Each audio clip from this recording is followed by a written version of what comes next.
Bonjour et bienvenue au webinaire en langue française du WDI, l'organisation mondiale qui défend les droits des femmes basés sur le sexe tels qu'ils ont été définis dans la CEDEF, la Convention de l'ONU pour l'élimination de toutes les formes de discrimination à l'égard des femmes.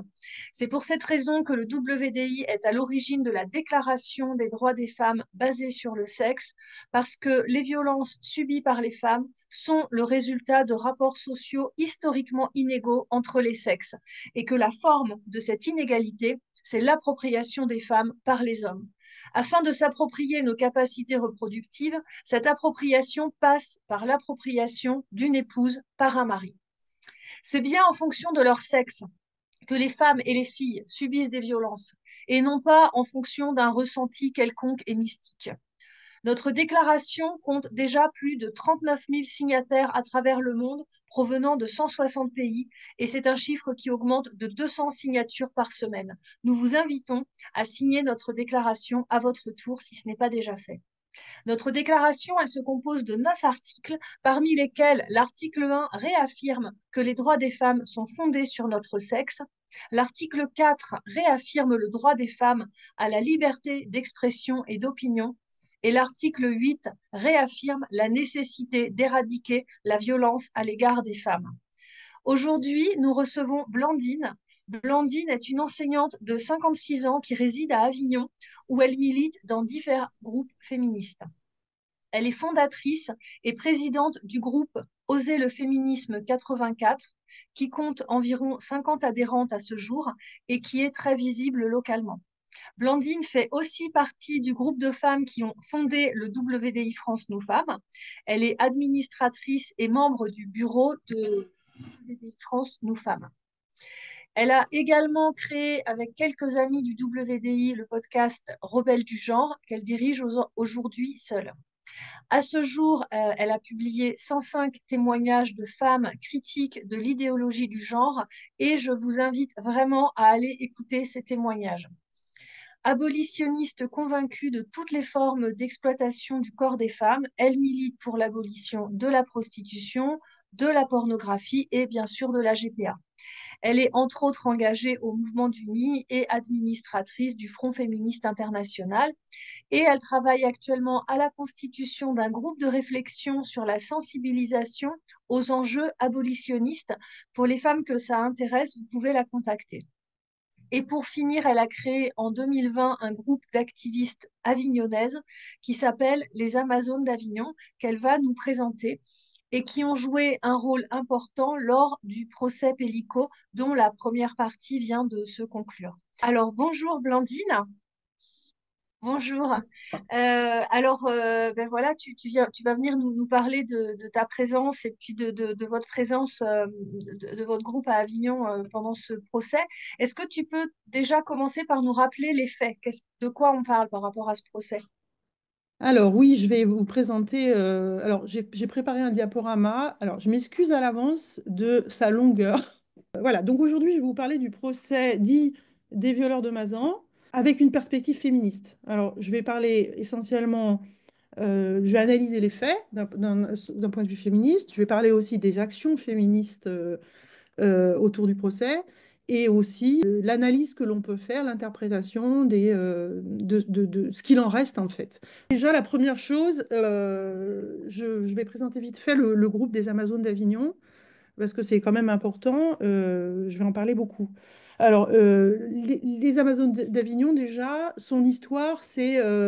donc, on trouve nos racines dans le groupe qui s'appelait Collage Féminicide Avignon, donc, que j'avais créé en 2020. Et suite à de l'entrisme queer, comme dans tous les groupes de collage féminicide, donc j'ai transformé ce groupe en groupe qui s'appelait l'Amazone Avignon sur le même modèle que d'autres groupes en France, dont Paris, Lyon, etc. Valeurs, centrées sur des valeurs féministes radicales. Et en juillet 2023, l'Amazone Avignon est devenue les Amazones d'Avignon. On a pris nos distances avec la fondatrice, en fait, qui avait tenu des propos euh, avec lesquels nous étions profondément en désaccord. La fondatrice de l'Amazone en général, hein, pas de l'Amazone Avignon. À Avignon, il n'y a jamais eu de problème, en fait. Et donc, comme nous souhaitions continuer notre lutte dans les mêmes conditions, nous avons conservé le groupe et modifié légèrement son titre. Nos valeurs sont essentiellement centrées sur la lutte contre les violences et l'oppression masculine, la culture du viol, la pornoprostitution, la GPA, le racisme et bien sûr l'extrême droite. Les Amazones sont un peuple de femmes libres qui sont affranchies des normes patriarcales et mythiques, ou mythe ou réalité, ça, on peut pas, enfin moi je ne sais pas, je ne me prononcerai pas, mais en tous les cas, celles d'Avignon, elles sont bien réelles. Alors, les actions qu'on a menées avec les Amazones d'Avignon, elles sont très nombreuses. On colle principalement dans la région d'Avignon, Avignon même, mais pas seulement. Donc, par exemple, la grande Andrea Dworkin, souvenez-vous, résistez, ne cédez pas. On avait cité aussi au moment de... On avait collé la phrase de Ruth Bader Ginsburg et Sarah Grimke au moment où les États-Unis sont revenus sur le droit à l'avortement. On est allé à Marseille mettre un peu d'animation devant le procès de Depardieu, avec quand même quelques effets et quelques résultats. Bien sûr, on colle contre les féminicides, on colle contre les viols correctifs de lesbiennes, on colle contre le genre, on colle, on peint aussi, on a peint sur les 4 derniers kilomètres du Mont Ventoux les silhouettes de 400 femmes victimes de féminicides assassinées par leur conjoint. Donc voilà, les 4 derniers kilomètres du Ventoux, c'était quand même un gros travail. On décore les statues aussi avec sororité, etc. Voilà, ce genre d'action on fait en permanence.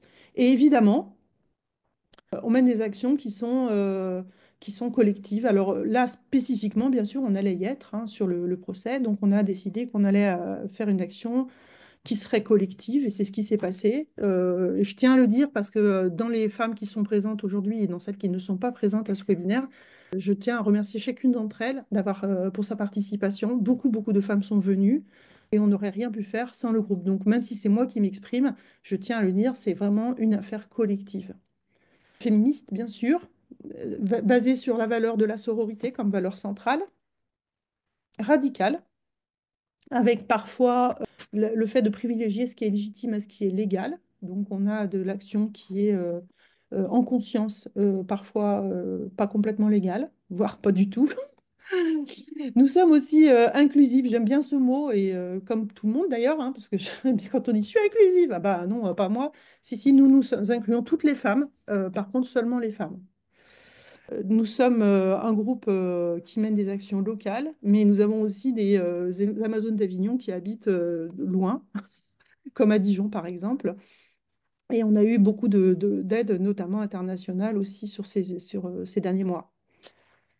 Notre action, elle a été longue aussi. C'est un sprint qui a duré 4 mois et qui nous laisse épuisés. Et c'est une action qui s'est menée de façon résistante, voire résiliente, et en particulier contre des attaques venant de notre camp, enfin de celles qui sont supposées être de notre camp. Je ne souhaite pas développer davantage, sauf si vous y tenez absolument. Mais il faut savoir que la vie des féministes, elle est quand même assez difficile et qu'il y a beaucoup de... Comment dire? Bon, je passe. Alors, ce procès, le contexte. Ce procès, il a duré du 2 septembre au 19 décembre donc 2024, 4 mois. Ça, c'est complètement inouï comme quand on lit ça. Ça s'est passé devant la cour criminelle du Vaucluse, donc pas une cour d'assises, et donc pas un jury populaire. Un jury populaire, c'est-à-dire des juges citoyens, mais on avait 5 juges professionnels. En fait, il y en avait 6. Je pense ils se sont garantis d'en avoir 5 à l'arrivée. C'est pour ça qu'il y en a eu 6 tout le long. Inconvénient, pas de peine supérieure à 20 ans possible et certains faits qui ne peuvent pas être qualifiés devant une cour criminelle comme les actes de torture et de barbarie. Après, on peut comprendre que mobiliser des citoyens pendant 4 mois pour un procès comme celui-là, ça semble difficile. Bon, voilà. Alors, de quoi est-ce qu'on parle? Alors là, je vais le faire très vite parce que je pense que quand même, il faudrait avoir vécu dans une grotte depuis 6 mois pour pas savoir. Donc, on a Dominique Pellicot qui a usé de la soumission chimique pour livrer sa femme Gisèle, âgée aujourd'hui de 72 ans, à plusieurs dizaines d'hommes recrutés sur le site coco.fr, puis coco.gg à Guernesey. Mais bon, coco quoi. Ça a duré environ 10 ans. C'est ce que Dominique Pellicot annonce Sauf que, effectivement, dans les violeurs, le plus ancien viol jugé remonte à 2017. Donc, on se demande ce qui s'est passé entre 2010 et 2017. Il n'y a pas de disque dur qui soit retrouvé. Donc, à mon avis, elle a changé de disque dur et donc les preuves des viols précédents ont disparu. Donc, il y a eu des dizaines de viols.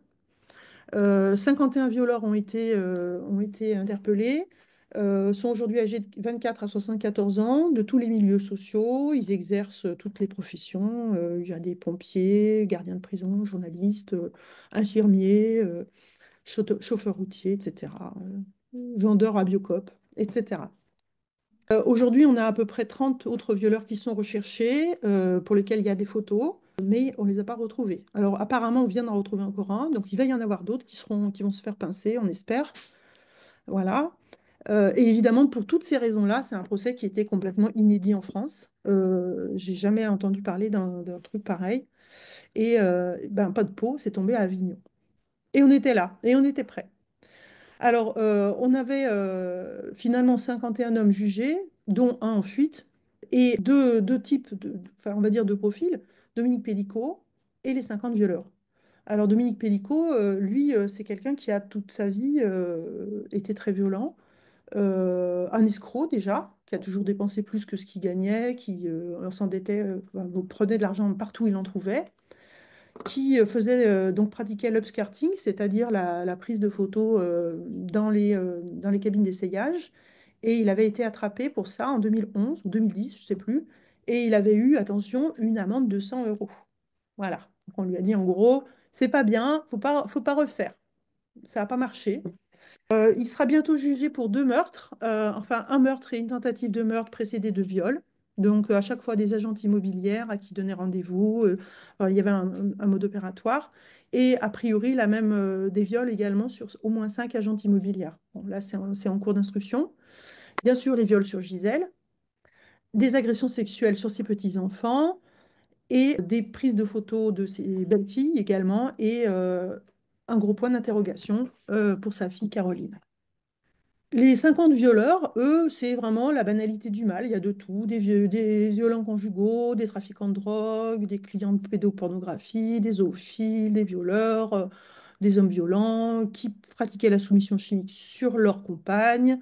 Il y a au moins trois apprentis de Dominique Pellicot dans le lot. Bien sûr, ils se disent tous innocents. Alors, on en a une dizaine à peu près qui ont reconnu les faits. Les autres, une grosse trentaine, 30, 35, se disaient innocents.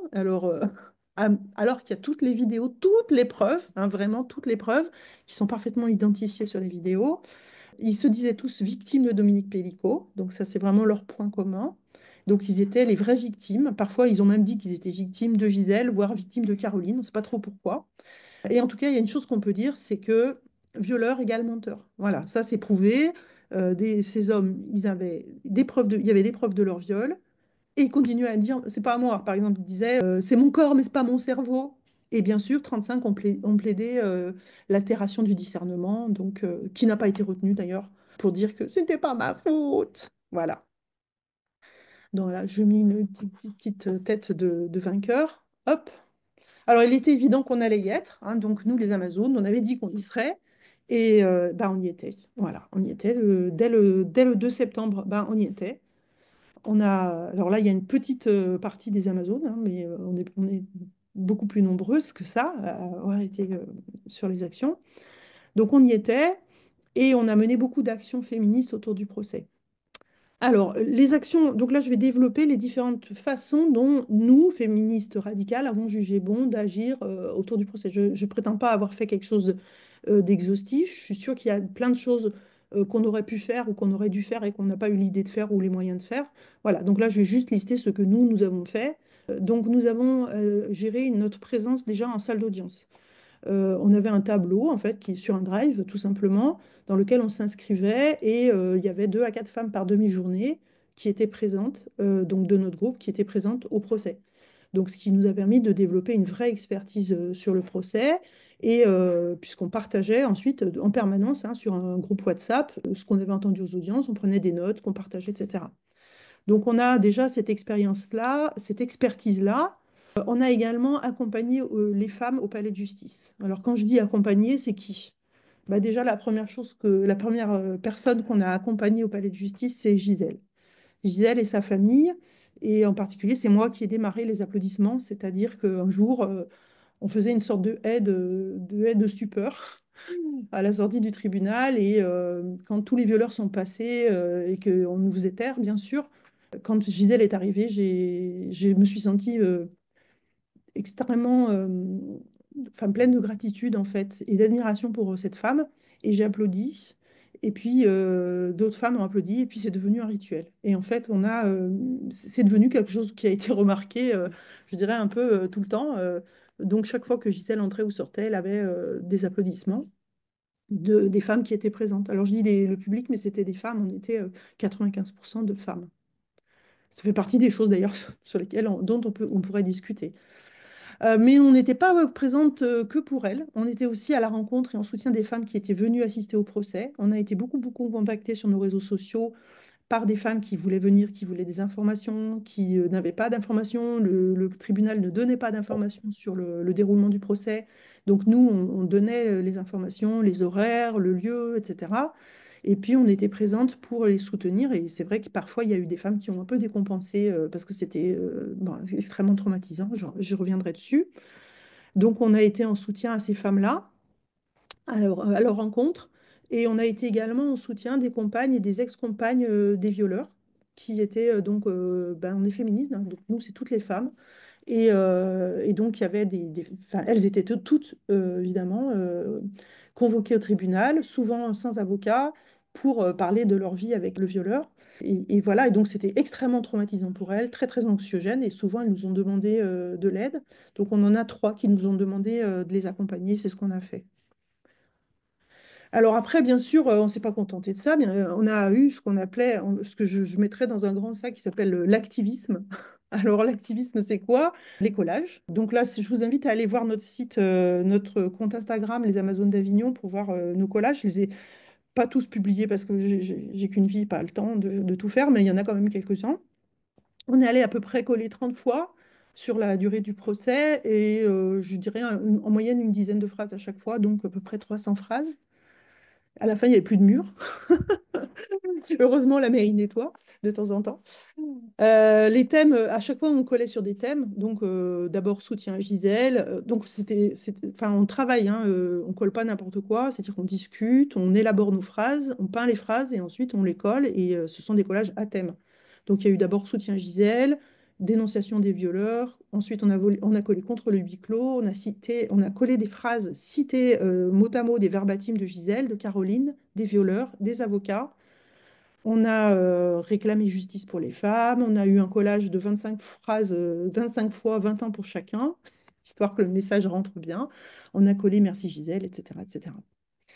On a fait un truc qui s'était jamais fait. On a posé des banderoles sur les remparts d'Avignon. Je ne sais pas si vous connaissez Avignon, mais c'est une ville avec des remparts. Elle est entièrement ceinte de remparts. Donc, c'est assez haut d'ailleurs et assez dangereux, je dois dire, de monter là-haut. Mais on a eu cette idée-là de mettre des banderoles. Et donc, on a eu 5 banderoles qui ont été posées successivement. Non au huis clos, soutien Gisèle, un viol est un viol, 20 ans pour chacun et merci Gisèle. Bien évidemment, le thème était choisi en fonction de l'actualité du procès. À chaque fois, on s'est adapté. Voilà. Ce qui est assez marrant, c'est que la jeune garde qui a fait une petite queer, qui a fait une petite manifestation un jour, est montée, donc des hommes, bien sûr, en manifestation féministe, ça fait toujours bien, sont allés poser une banderole, c'était marqué le viol n'a pas de nationalité. Et la police leur a dit, hé les gars, si vous n'enlevez pas votre banderole, on va vous mettre une amende. Et donc leur banderole a tenu 5 minutes. Voilà, je dis ça, je dis rien. Nous, les nôtres, elles ont tenu quasiment toute la durée du procès. La dernière, c'est moi qui l'ai retirée. Elle resservira. On a aussi fait de l'activisme devant et derrière le palais de justice, donc des manifestations. On a un peu couru, voilà, avec des panneaux, etc., avec des fumigènes. On a organisé 4 grosses manifestations, donc une par mois, 2 septembre, 19 octobre, 25 novembre et 20 décembre. Et ça c'est le truc qu'on n'avait pas du tout anticipé, on a eu un gros, gros travail médiatique. Donc on était présente en salle des pas perdus et on se relayait répondre aux médias. Alors, bon, moi, j'en ai fait beaucoup personnellement, mais toutes mes amies ont fait des médias aussi, soit du direct, soit de la radio, de la télé, enfin vraiment de tout. Les médias sont venus nous accompagner sur les collages aussi. Et j'estime avoir fait à peu près un peu plus de 300 interviews ou reportages. Donc, autant vous dire, je suis un peu fatiguée. Voilà, je crois que c'est tout. Donc, enfin, c'est pas mal. Voilà. Alors, le procès, il s'est déroulé en trois grandes étapes. Première étape, c'était le mois de septembre.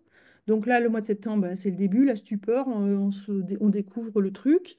Donc là, c'était une période où il y a eu les expertises, les enquêteurs et aussi, surtout le 5 septembre, la première fois où Gisèle s'est exprimée. Et pour moi, c'est vraiment, j'ai mis cette date en rouge parce que pour moi, ça a été vraiment une révélation avec une manif le 2 septembre. En octobre et en novembre, on a eu les accusés qui n'étaient plus convoqués tous ensemble, mais seulement par groupe de 6 à 8. Donc ça a fait un peu baisser la tension parce que quand ils étaient à 50, c'était quand même beaucoup plus difficile. Donc le lundi, on examinait leur personnalité. Le mardi, le mercredi, les expertises, les témoignages. Le jeudi, les faits, les vidéos notamment. Et le vendredi, rattrapage pour ce qu'on n'avait pas eu le temps de faire le reste de la semaine. Et tout ça pendant tout le mois d'octobre et tout le mois de novembre. Et en décembre, les plaidoiries, les réquisitions, les verdicts et une manifestation qui est de conclusion le 20 décembre. Donc en gros, on a eu septembre et décembre, les accusés qui étaient là, 100% des accusés étaient présents, 32 comparaissants libres, donc venant avec nous, enfin mélangés à nous en fait. Voilà, c'est très bizarre. Et 18 étant emmenés chaque matin par un car depuis la prison du Pontet et ramenés le soir. Donc voilà, donc ça c'est un truc un peu difficile dont je vais reparler plus tard. Alors maintenant je vais faire, voilà, une fois que j'ai posé un peu les choses, ben, il y a un certain nombre d'enseignements et c'est un peu du vrac que je vais poser. Je ne sais pas encore comment tout organiser, mais voilà, je vous livre ça et puis on pourra en discuter après. Alors là, en fait, je vais être très honnête. J'ai fait il y a une liste de points qui sont importantes. Je suis sûre que j'ai oublié des trucs super importants. Mais préparer ce diaporama, ça m'a retraumatisée. Donc, je suis extrêmement traumatisée par ce qui s'est passé, c'est moi, je pense que ça s'appelle du trauma vicariant. Et donc, voilà, donc forcément, c'est pas parfait ce que j'ai fait, donc je vous le dis, voilà. Mais bon, malgré tout, j'ai quand même fait de mon mieux. Donc, Gisèle. Première chose, Gisèle, elle a vraiment marqué ce procès. D'abord parce que c'est la victime, c'est quand même un truc incroyable. Une victime, 51 violeurs. Imaginez un peu si c'était des femmes qui avaient fait ça. 51 femmes qui avaient violé un homme. Bref. Et ça m'a inspiré cette phrase, on la disait brisée, c'est une combattante Gisèle. Donc c'est un alexandrin que j'ai écrit et collé sur un mur. Et c'est exactement ce que j'ai à dire de Gisèle. C'était vraiment une femme qui est arrivée comme une petite chose. On avait l'impression qu'elle allait s'effondrer à tout moment. Et en fait, elle nous a montré qu'elle était une combattante, une résistante. Elle a été auditionnée la première fois le 5 septembre et moi, ça m'a sidérée. D'entendre cette femme, enfin, c'était vraiment incroyable. Et elle s'est tenue notamment, elle a pris la décision de refuser le huis clos et elle y a tenu. Et pour elle, c'était vraiment une décision qui était politique. Et on lui doit vraiment énormément enfin, moi, je suis extrêmement reconnaissante de ce choix parce qu'elle nous a, en nous offrant son histoire, elle nous a offert notre histoire à nous les femmes. Vraiment. Je pense qu'elle nous permet de nous réapproprier une partie de notre histoire. Il faut savoir que la durée d'instruction a été très longue, 4 ans, enfin plus de 4 ans, puisque en fait, Pellico, il a été interpellé le 2 novembre 2020. Donc, vous voyez, que ça faisait 4 ans, mais il y avait déjà une enquête qui datait un petit peu, qui démarrait avant. C'est très long, mais on peut dire qu'il y a au moins une chose positive, c'est que si Gisèle était comment dire, un peu recomposée déjà, c'est sans doute grâce à ce temps qui lui a permis d'évoluer, de comprendre un certain nombre de choses. Et je sais que, par exemple, elle a décidé de refuser le huis clos seulement au mois de juin, alors que toute la période avant, elle voulait absolument le huis clos parce qu'elle voulait pas du tout que ce qu'elle avait vécu soit public. Et véritablement, c'est quelque chose qui est essentiel. Et Gisèle, voilà, elle s'est pas beaucoup exprimée, elle a une parole rare. mais toujours très juste et pleine de compassion. Voilà. Et aussi, elle a créé des liens, notamment avec les femmes présentes, et notamment bah, nous, les féministes, notamment moi. Et c'est vrai qu'elle nous a dit que bah, si elle tenait, c'était grâce au soutien qu'on lui apportait. Ça, c'est vrai. Voilà, une fois où je l'ai croisée dans la rue devant un collage qu'on venait de faire la veille. Et ça, c'était, voilà, c'est un collage de Virginie. Et là, c'était un collage de Pascal. Donc, pareil, une autre fois. Donc, je l'ai croisée régulièrement devant nos collages. Et à chaque fois, elle, elle posait. Et vous voyez ce sourire et cette gentillesse, en fait, qui sont vraiment, elle est vraiment comme ça, quoi. Voilà, c'était assez touchant à chaque fois. Euh, je dirais aussi qu'elle prenait souvent le soir, après des journées quand même éreintantes au tribunal et des horreurs qu'elle entendait et qu'elle subissait, elle prenait le temps, plus le procès a avancé, plus elle a pris le temps le soir de venir nous voir et de venir saluer les femmes qui étaient là pour elle. Et prenait quelques minutes systématiquement pour venir saluer chacune d'entre nous. Et voilà, c'était très touchant et je pense vraiment que euh, il s'est passé quelque chose quoi, entre les femmes. Mais Alors, c'est vrai que ça montre vraiment l'importance de la sororité, quoi. C'est ce que tu racontes. Vraiment, ouais. c'est touchant parce que on a besoin les unes des autres dans, alors, elle particulièrement parce que c'est affreux, mais dans ces situations où on est victime, on a besoin les unes des autres. Oui, alors, ce qui était assez touchant, c'est qu'en plus, elle s'inquiétait pour nous. Elle nous disait, oh là là, mais il a fait froid cette nuit, vous avez encore collé. Ah, Et donc, voilà, c'est quand même vraiment, c'est ça, c'est quand même incroyable de voir une femme qui a tant subi, qui est quand même encore capable de prendre soin, vraiment. Voilà. Alors, bon, j'avance, hein, donc, au niveau de l'organisation, alors les choses à ne pas faire, hein, l'organisation matérielle, c'était la cata, hein, vraiment. Alors déjà, truc, bon, 32 violeurs comparaissant libres. Alors pourquoi? Bah parce qu'ils avaient quasiment tous fait de la préventive et qu'il y a des lois en France hein, qui empêchent d'être trop longtemps en préventive, c'est normal, en détention provisoire. Mais du coup, on s'est retrouvés à partager les mêmes espaces. File d'attente, toilettes, mixtes en plus, distributeur de café, etc. Donc on s'est retrouvés, par exemple, moi, la première semaine, j'avais pas du tout compris et je suis allée aux toilettes, je me suis trouvée aux toilettes avec 7 violeurs. Voilà, donc je vous laisse imaginer ce que j'ai ressenti. Je n'ai pas pu, en fait, j'étais complètement tétanisée. C'est-à-dire que j'ai eu un moment, je savais bien qu'ils n'allaient pas me violer, hein, évidemment, pas dans le tribunal, encore que. Et j'étais complètement tétanisée. J'ai dû appeler une amie qui est venue avec moi parce que je ne pouvais plus bouger, quoi. En plus de ça, ils étaient menaçants, de parfois très explicitement, notamment envers nous, les féministes, et envers les journalistes, les femmes en particulier. Par exemple, un jour, j'étais en train de faire une interview de Radio-Canada et BFM devant le tribunal. Il y a un violeur qui s'est un peu engrainé avec le public. Bon, j'étais pour rien. Au bout d'un moment, ça m'a un peu énervée parce que quand même, il la ramenait beaucoup. Et j'ai crié la honte.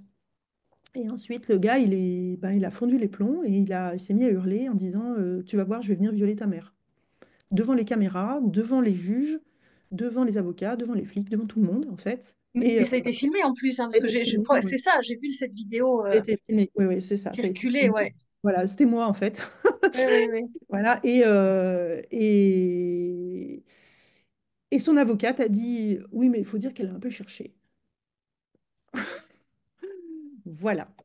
Donc, ils pouvaient tout faire. Ils avaient tous les droits. Ils venaient masquer. Donc, on dépit toutes les lois. Mais bon, bref, ils avaient tous les droits. Certains journalistes ont été censurés, en particulier Frédéric Munch, qui est un journaliste qui, notamment, s'intéressait vraiment aux violeurs. Et il a été exclu du palais de justice 2 fois. Voilà. Donc, il a fait intervenir son syndicat. Mais bon, bref. Voilà. Donc, alors ensuite, pour le public, et notamment, alors je pense que ça ne serait pas passé comme ça si on n'avait pas été que des femmes, mais il se trouve que le public, c'était des femmes, et on nous a infantilisés, on nous a très maltraités. Très maltraités, on faisait la queue pendant des heures pour accéder à des salles où il n'y avait pas assez de place. Parfois, on avait genre 10 places pour tout le monde parce qu'on donnait une priorité aux journalistes, ce qui semble normal, hein, bien sûr. Mais voilà, on était dans une salle de retransmission, on ne pouvait pas être dans la salle principale, alors que parfois il y avait de la place dans la salle principale, donc au mépris des lois hein, d'ailleurs. Et du coup, ben, quand on était passage, on nous coupait les micros, on n'entendait pas. Donc, punition collective. On vérifiait nos téléphones, on nous faisait des remarques désagréables, et notamment les féministes, hein. On nous a dit à un moment, oui, pas plus de deux féministes dans la salle. On a dit, attendez, ça s'appelle une discrimination, ça, ça va pas le faire. Et bon, ça l'a pas fait, hein, bien sûr. Mais voilà, c'était en permanence une espèce de lutte contre nous, comme si on était des ennemis. Et évidemment, une priorité donnée aux médias, ce qui est tout à fait légitime, mais du coup, un mépris du public, et notamment des femmes qui venaient de partout pour pouvoir assister au procès. Vraiment, il y a des femmes qui sont venues de partout pour venir, qui posaient des jours de RTT, qui disaient même pas à leurs collègues ce qu'elles faisaient, parce qu'elles n'osaient pas le dire, et qui venaient pour voir la justice, en fait, fonctionner la plupart du temps, parce que pour elles, ça n'avait pas fonctionné, ou parce qu'elles avaient des doutes en termes de soumission chimique, d'avoir été victimes aussi. Voilà. Et puis un point vraiment, vraiment lamentable, il y avait un planning, un plan d'audience qui était fait depuis le début et qui n'a pas été communiqué volontairement donc, au public. Donc, et tous les jours, le président de la Cour disait ah ben demain on va faire ça. Chaque fois, en fait, on avait au moment de fermer l'audience ce qu'on allait faire le lendemain. Alors qu'en fait, il y avait un planning qui était prévu depuis longtemps et c'était vraiment clairement pour nous empêcher de nous organiser. Comme d'ailleurs la date pour le verdict qui a été fixée quand nous, on a déposé notre manifestation. C'est-à-dire que quand ils ont su qu'on déposait le 20, ils ont dit, bon, ok, verdict le 19, pour être sûr. Bon, bah, pas de peau, on est quand même venu le 19 aussi. Mais voilà, il y avait vraiment une volonté de lutter contre nous, alors qu'en fait, enfin, comme si on avait été des ennemis, quoi. Alors, un autre point, super, j'ai l'impression que je suis super longue, mais bon, Non, bref, pas du tout. Non, non, c'est, bah, de toute façon, il y a beaucoup à dire, donc c'est vrai. merci, hein, vraiment. Alors, donc, ce que je peux dire, la culture du viol. Alors là, c'est un truc de fou. On le sait, hein, on vit dans un monde avec la culture du viol à tous les étages, mais alors vraiment, à ce point, c'est quand même un peu sidérant. Les avocats qui avaient une stratégie revendiquée de harcèlement de Gisèle. À un moment donné, l'avocat Maître Babonneau s'est interposé parce qu'il y avait vraiment un harcèlement donc, de la part d'une avocate de la défense sur Gisèle en disant arrêtez de martyriser ma cliente. Et c'est l'avocat de Gisèle Pellicot qui a été réprimandé. Donc il y avait vraiment, enfin, en accusant Gisèle d'être exhibitionniste, d'être alcoolique, etc. Enfin bref, voilà. Il y a eu cet argument de la pulsion, de la testostérone qui fait faire aux garçons des bêtises. Tout ça, ça doit changer, en fait. Vraiment, pour moi, c'est vraiment le principal truc qui doit changer. C'est les avocats de la défense, toutes les stratégies de défense ne sont pas acceptables. Et une stratégie qui est basée sur le harcèlement et la mise en accusation de la victime, c'est inacceptable. Je sais qu'au Canada, c'est interdit. Je vois pas pourquoi en France, on continue à accepter n'importe quoi, mais vraiment n'importe quoi. Par exemple, maître Nadia El Bouroumi, elle a fait pleurer tous les enfants de Gisèle, chacun à son tour, et ses gendres aussi. Chaque fois qu'ils sont, elle les a tellement harcelés qu'elle les a fait pleurer. Est-ce que c'est digne? Non, ça doit changer. Ça fait partie des choses que j'ai proposées à la coalition pour la loi intégrale avant que ce groupe ne me vire en apprenant par des sources bien informées que je serais d'extrême droite. Voilà, donc la coalition pour la loi intégrale, j'ai travaillé dedans et j'ai proposé cet article qui a été ajouté, mais bon, ils ont gardé l'article, même si a priori les Amazones d'Avignon sont persona non grata, le syndicat solidaire s'en est chargé. Qui est complètement absurde. Enfin, vraiment, Eh ces oui, accusations oui, enfin, bien sûr. complètement fausses, alors qu'on est quand même Non, non, un mais mouvement de ça, c'est gauche. tellement. Voilà, mais bon, en tout cas, je balance. C'est le syndicat solidaire en particulier qui a agi voilà, pour se Ouais. faire retirer, parce qu'il paraît que les Amazones d'Avignon sont poreuses aux idées de l'extrême droite. Bah oui, on dit que Ben les oui. femmes n'ont pas de pénis, évidemment, hein. C'est- Voilà, mais bon, bref, Mais, voilà. J'ai mais j'ai les sur mots, j'ai les copies d'écran. ce que je trouve intéressant, parce que effectivement, moi, quand j'en ai parlé, enfin, j'ai un petit peu suivi de très loin, hein, mais quand je disais, mais il y a vraiment des avocats et des avocates qui se comportent très très mal, les gens disaient, bah oui, mais il faut bien qu'ils défendent. Ah Mais non? quand on voit l'avocate de Dominique Pellicot, euh, Oui. elle se comportait pas du tout pareil. Ouais, ouais. Je vais revenir sur les avocats parce que j'ai prévu carrément un petit Ah oui, d'accord. Bon, alors, un point sur les avocats parce ouais, qu'effectivement, il y a avocat et avocat. oui. Alors, bon, les juges, alors, incroyable. Chaque fois, les juges ont passé un temps incroyable à poser des questions aux accusés sur leur sexualité, sur leur satisfaction sexuelle, comme si le viol, c'était de la sexualité, pas de la violence. C'était comme si, alors qu'en fait, il y en avait au moins cinq qui étaient impuissants dans le lot. Bref, et en plus de ça, un grand nombre d'entre eux n'étaient pas du tout attirés par les femmes, mais par les relations sexuelles qu'ils allaient avoir avec Dominique Pélicaud après avoir violé Gisèle, hein, parce que ça, on ne l'a pas dit, mais il y avait une grande partie de ces hommes qui étaient motivés par des relations sexuelles avec Dominique et non pas avec Gisèle, enfin sur Gisèle. Oui, les juges ont utilisé des termes comme rapport sexuel ou acte sexuel, alors que Gisèle disait non, non, c'est des viols en fait. Mais voilà, ça n'a pas été entendu. Il y a également eu des questions très très longues et très fréquentes aux conjointes et aux ex-conjoints. Est-ce que vous aviez des rapports suffisamment fréquents avec votre conjoint? Est-ce qu'il était satisfait sexuellement, etc. Au point qu'on a une ex-conjointe, j'ai mis en rouge, s'est excusée auprès de Gisèle. C'est-à-dire qu'en fait, cette femme, elle... C'est Bon, horrible. je passe parce que là, C'est affreux. elle a C'est, jugé bon de s'excuser auprès de Gisèle en disant c'est peut-être à cause de moi que... Bref. Euh, et il y a personne bah oui, il y a personne qui lui a dit, mais non, les non. hommes n'ont pas de besoin, non, Ah non, ah non, non, non. Jamais de remise en question de l'achat d'actes sexuels par les accusés. Je vais revenir là-dessus après. Pour le grand public, alors ça a été un gigantesque no man, hein. Le nombre de fois aussi où on m'a dit, mais comment est-ce qu'elle a fait pour pas s'en apercevoir? Autrement dit, bah, quand même, elle savait. Bon, on ne sait pas trop pourquoi on se pose ces questions-là. Une croyance très répandue que Pellico faisait payer les violeurs, comme si ça avait été une circonstance qui expliquait le truc. Mais non, en fait. Sur les réseaux sociaux, on commence à voir fleurir des tu mérites une pélico. Moi, je l'ai déjà vu. Et même en salle d'audience, il y a un journaliste qui a dit à une journaliste, va prendre tes cachets. Donc, on sent que la culture du viol a encore de beaux jours devant elle. Mm, Et donc, en particulier, la pornographie prostitution. Donc là, moi, j'ai pas raté une seule occasion hein, médiatique pour rappeler le sujet. Donc, fameux site Coco, c'était prétendument un site libertin, mais en réalité, c'était de la pornographie et de la prostitution, voire de la criminalité organisée. Tous les accusés consommaient de la pornographie, c'était leur point commun, en dehors du fait d'être des hommes. Parfois de la pédopornographie. Il y avait aussi d'autres paraphilies. Ils étaient amateurs notamment de sous-vêtements de femmes.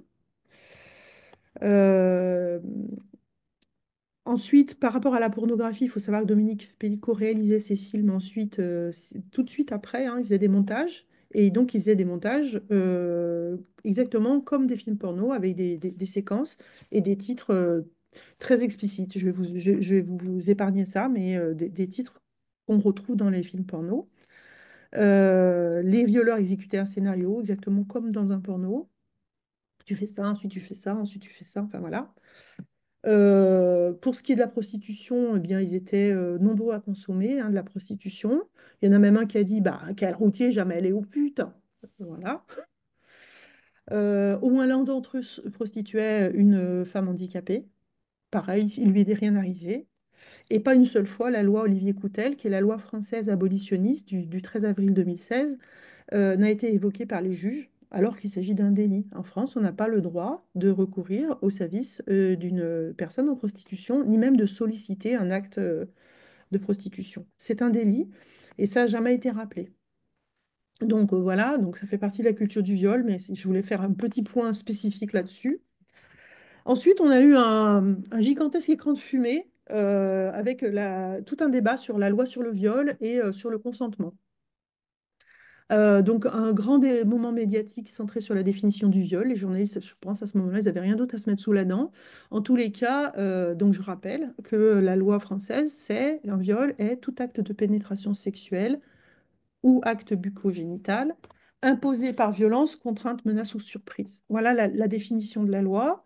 Et donc, à un moment donné, tout le monde a trouvé que c'était super urgent de refaire la loi sur le viol et de mettre dedans le consentement. Donc là, il y a des gens qui se sont frottés les mains, notamment des élus, Europe Écologie Les Verts ou LFI. Je trouvais que c'était une super bonne idée. Et bien sûr, des féministes libérales, hein, je vais pas faire de pub à nous pour nous toutes, donc je ne vais pas en parler. Mais le consentement, c'est quand même un moyen de mettre le focus sur la victime.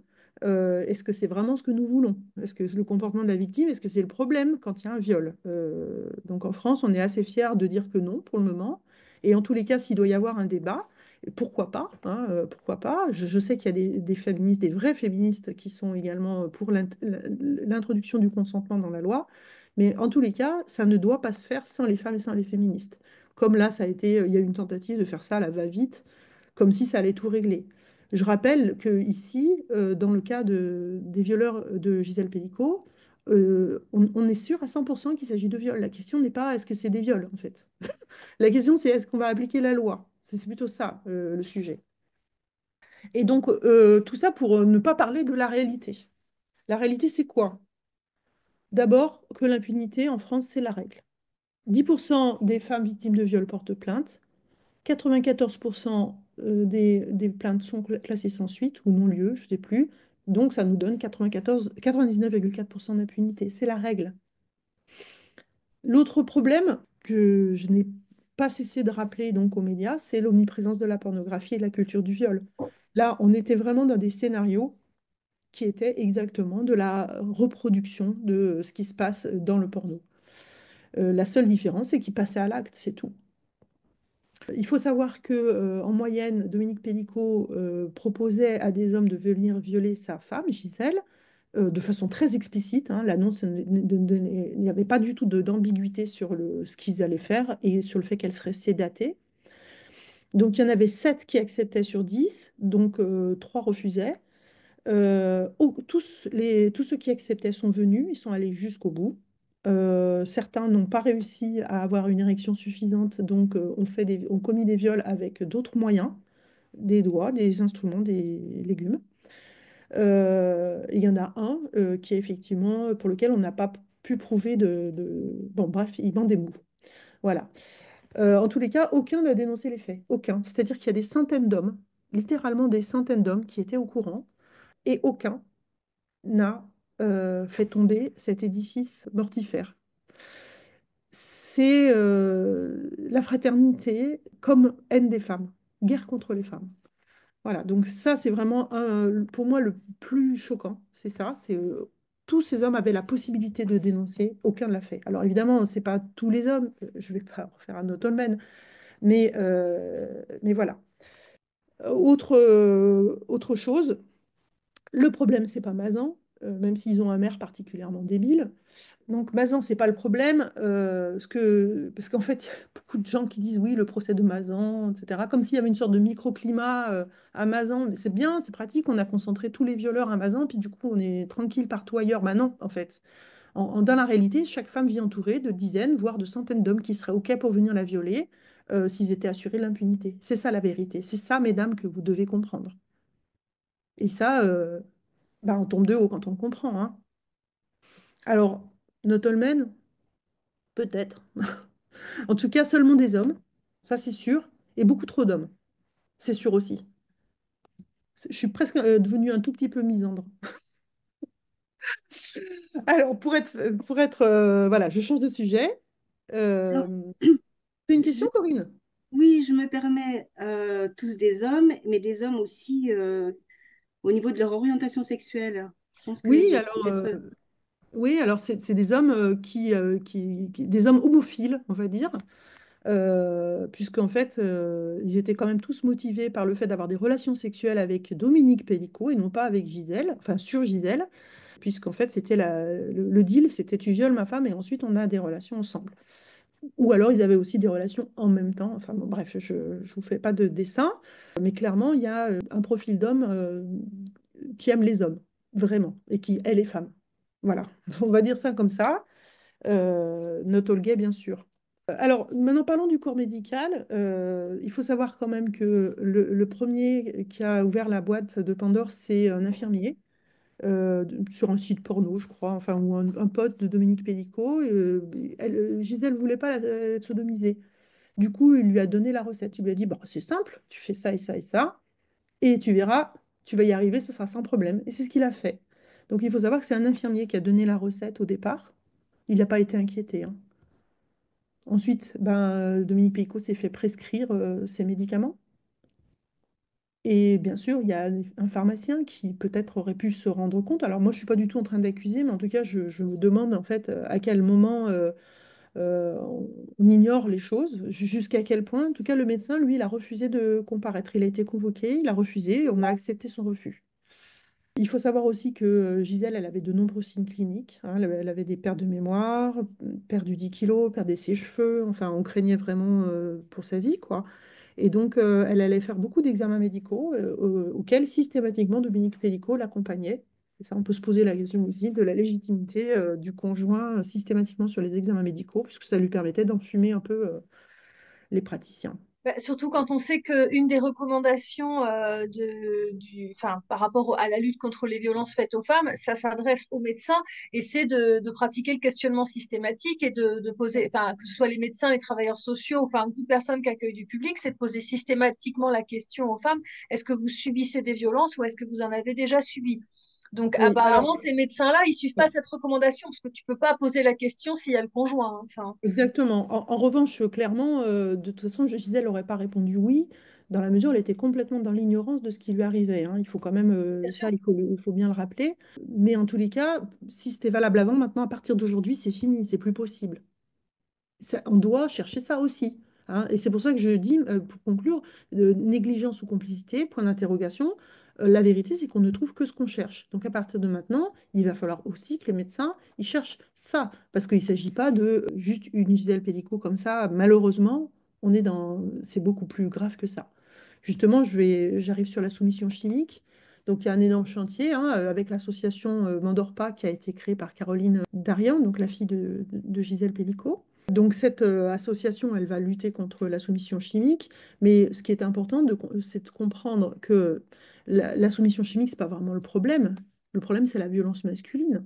La soumission chimique, c'est le moyen. C'est le moyen. C'est le couteau, c'est la corde, c'est les poings. Sauf que c'est chimique, c'est tout, hein. Donc voilà, mais en tout cas, il y a un chantier là-dessus.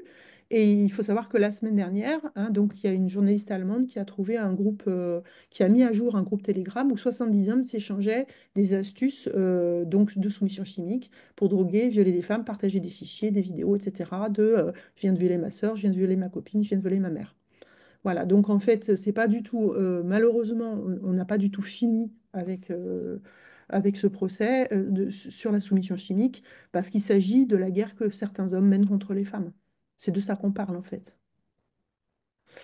Un autre point important, c'est ben, le non-dit de l'inceste. Alors, donc, on a retrouvé des photos de Caroline, donc la fille de Dominique et Gisèle Pélicaud, en sous-vêtements, dans des sous-vêtements qu'elle ne connaît pas, avec bon, enfin, bon, son corps, voilà, bref, dans un lit qui n'est pas son lit, etc. Mais Dominique Pélicaud n'a pas reconnu les faits d'inceste. Et donc, son statut de victime n'a pas été reconnu. Et ça a été un sujet qui a été évacué, pas du tout traité au tribunal. Un énorme silence, en fait, quasiment, enfin, un éléphant dans la pièce et personne n'en parle. Donc voilà, je tenais à le dire parce que c'est une situation qui est extrêmement traumatisante pour Caroline et qui en plus fragilise les rapports entre la mère et la fille, l'une étant reconnue victime, pas l'autre. Voilà. Donc enfin, c'est très violent et clairement, enfin, Dominique Pénicaud n'a avoué que ce qui était prouvé, enfin, ce qui était démontré. Donc voilà, puisque là, il n'y a a priori pas de preuves, donc il l'avouera jamais. Et puis, c'est un moyen de maintenir son emprise sur sa famille. Alors, à propos d'emprise, je dois dire que ce procès crée un traumatisme de masse. Je pense vous en avez sûrement conscience. Euh, Chez de nombreuses femmes, en particulier celles qui sont venues assister au procès, dont nous, les féministes, hein, mais pas que. Donc là, il y a vraiment un traumatisme important, mais pas seulement. Je pense qu'il y a aussi un traumatisme mondial. J'ai vraiment des femmes qui m'ont écrit de partout, pour me dire, par exemple, je passe mon temps à regarder le Twitter de Juliette Campion, et je passe mes journées à lire le compte-rendu du procès. Il y a vraiment eu une prise de conscience des femmes, je dis bien des femmes, parce que pour les hommes, c'est pas du tout aussi net, et c'est extrêmement traumatisant. Et qu'est-ce qu'on va en faire, en fait? Il y a eu aussi les vidéos des viols, bon, qui ont été diffusées, et à la demande de Gisèle, parce que ce sont des preuves et parce que c'était nécessaire, mais on n'était pas obligé de les visionner. Moi, personnellement, je suis sortie, j'ai tenu une seconde, en fait. Je- Et mon corps m'a propulsé hors de la salle. Mais la plupart des personnes qui étaient présentes ont quand même visionné les vidéos et je pense que c'est aussi une source de traumatisme, même si c'était nécessaire. Je fais la part des choses. C'était important. Et la question, c'est qu'est-ce qu'on va faire de ça? Il va falloir analyser ça, il va falloir en faire quelque chose. Voilà. Donc, moi, point d'interrogation, qu'est-ce qu'on fait de ça? Alors, un autre point un peu plus anecdotique, mais enfin, pas tellement, hein, les avocats. Alors, les avocats. Alors, je vais parler des avocats. Alors, je ne parle pas des avocats de Gisèle Pellicot, donc Maître Babonneau et Maître Camus, qui ont été remarquables, qui avaient un discours complètement à l'endroit, qui était vraiment remarquable, du début à la fin. Et d'ailleurs, dans leur plaidoirie à la fin, ils nous ont cités. Bref, je ne vais pas non plus parler de Béatrice Zavaro, qui était l'avocate de Dominique Pellicot, qui également est une femme assez incroyable, et heureusement qu'elle était là, parce qu'elle a relevé le niveau. C'est une femme qui a tenu à rester complètement digne tout le temps, qui a eu beaucoup de respect pour tout le monde, et notamment pour Gisèle Pellicot et pour toute sa famille. Et heureusement qu'elle était là, parce que je pense qu'elle a quand même fait le garde-fou. Alors, à propos de garde-fou, bah, il y avait des fous. Alors, on avait 40 avocats à peu près, parce qu'il y avait certains avocats qui avaient plusieurs accusés. Niveau très, très hétérogène, hein. Alors, quand je dis très hétérogène, voilà. Alors, on a eu, par exemple, celui qui nous a dit: Ah, mais il y a viol et viol. Bah, nous, du coup, on a fait la banderole, non, un viol est un viol. Mais bon, ça, c'était Maître Guillaume de Palma. On a aussi eu la mise en accusation des féministes, la version, la culpabilisation, les menaces, la silenciation, donc plusieurs plaintes contre nous. Alors, bon, moi, je suis encore pas en prison, vous m'apporterez des oranges le jour venu, mais a priori, il y a des plaintes. Plaintes pour diffamation, parce qu'on a dit que les violeurs étaient des violeurs. On l'a même écrit. Parce que nos banderoles, c'était une mise en pression du tribunal et que c'était une entrave à la justice. Bon, bref, voilà. Donc, ils ont essayé de nous faire taire par tous les moyens. Et alors, le problème, c'est que ça marche pas du tout. Plus on essaye de nous faire taire, moins ça marche. Les avocats aussi, certains avaient des stratégies très curieuses, comme dénigrer leurs clients. Par exemple, mon client a le QI d'un vibromasseur ou mon client a le QI d'une endive en promo chez Lidl. Voilà, donc tout ça pour dire, bon, il est débile, donc s'il vous plaît, laissez-le en liberté. Voilà la stratégie. Mais aussi et surtout une stratégie assumée de harcèlement, d'insultes et d'agression des victimes. Et ça, c'est vraiment très regrettable. Par exemple, voilà, Maître De Palma, il y a viol et viol. D'ailleurs, on le retrouve dans la rue, c'est moi qui ai filmé, en train de gratter j'ai raté un collage. Quand ils m'ont vu en train de les filmer, ils sont partis la queue entre les jambes. C'était assez drôle. J'ai la vidéo, d'ailleurs, elle est passée dans certains médias. Euh, Nadia El Bouroumi, hein, l'avocate qui chante Wake me up before you go go. Donc, autrement dit, réveille-moi avant de partir. Voilà. Donc, c'était la pire, vraiment. Maître Brouchy. Mon client est libre, il vous dit merde, vous les tricoteuses, les hystériques. Voilà. Donc il est venu le jour du verdict nous dire ça en face, là, vous voyez, au milieu des féministes, il est là. Vraiment. Et puis on a aussi, tiens, ça c'est Maître Crépin de Haine hein, qui me filmait pendant qu'on collait.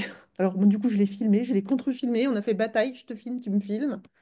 Mais c'est aussi quelqu'un qui nous parlait, disait qu'on était des pseudo-féministes qui faisaient des manifestations foireuses. C'est aussi quelqu'un qui a dit quand il y a eu une cagnotte qui a été ouverte pour Gisèle Pellicot par Nabila, la show, je ne sais pas comment on appelle ça, bon, bref, elle avait dit elle ferait mieux de vendre ses seins en plastique. Bon, bref, une misogyne incroyable. Donc on a des avocats vraiment pas au top, hein.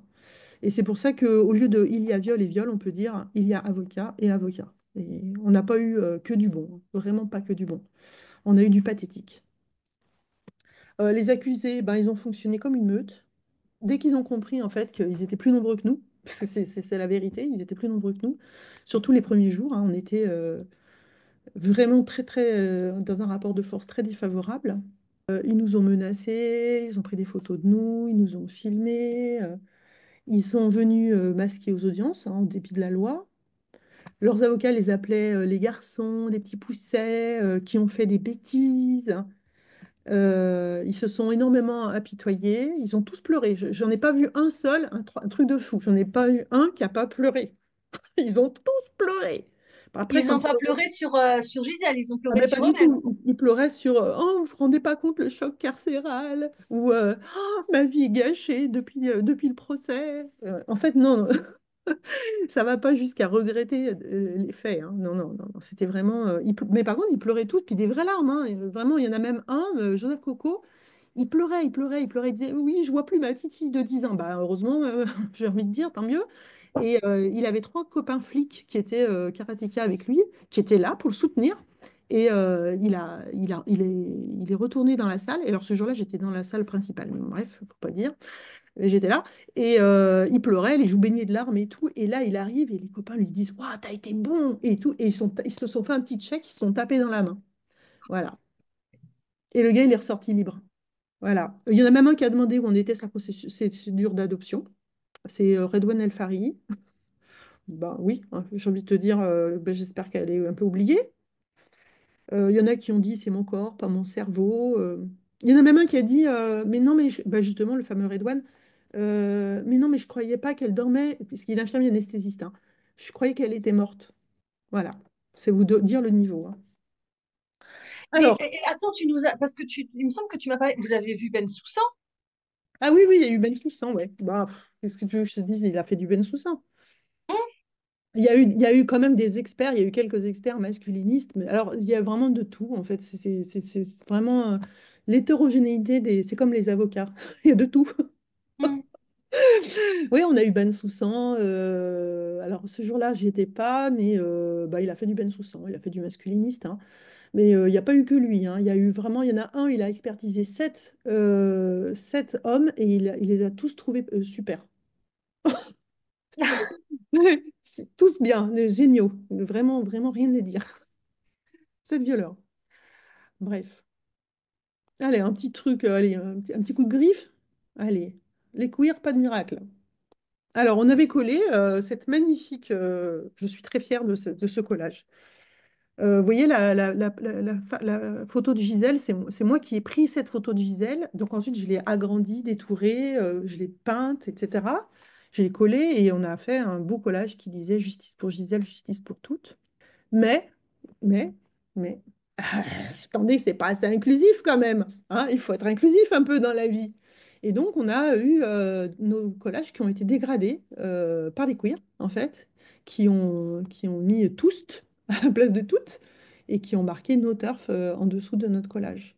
Donc, je l'ai laissé assez longtemps, celui-là, pour que les gens le voient et se posent des questions quand même, parce que enfin, c'est d'une indécence incroyable. C'est genre, on parle d'une femme qui a été violée par 50 hommes, et là, il y en a qui disent, et ma bite, s'il vous plaît, parlons-en un peu, parce qu'on n'en parle pas assez.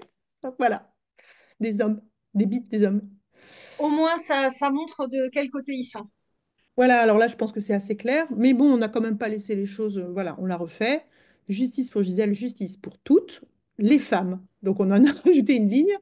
Et on avait mis une petite affiche à côté, je pense que vous la voyez, une petite affiche pour parler de notre manifestation, mais elle a été arrachée parce que, évidemment, c'était une manif de TERF.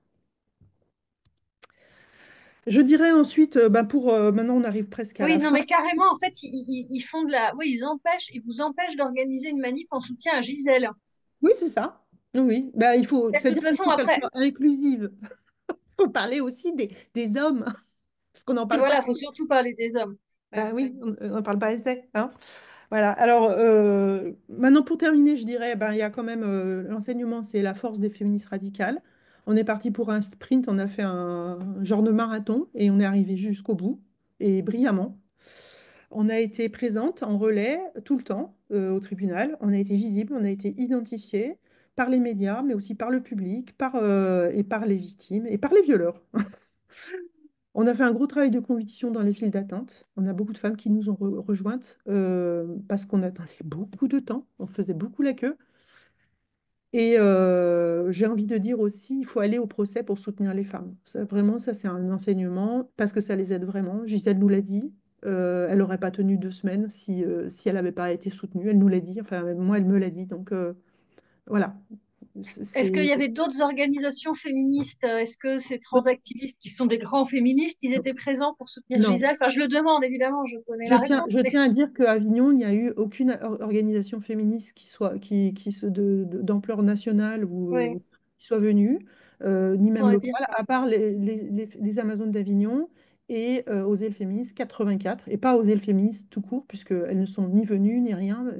Voilà, elles ont plutôt écrit pour dire il ne faut pas les interviewer parce qu'elles ne sont pas OLF. Bref. Et je tiens aussi à remercier la BAF, la Brigade d'Action Féministe, et des féministes parisiennes qui sont venues en groupe elles ont l'habitude d'aller sur des procès à Paris pour soutenir, enfin à Paris, je pense que c'est à Paris, pour soutenir les femmes victimes.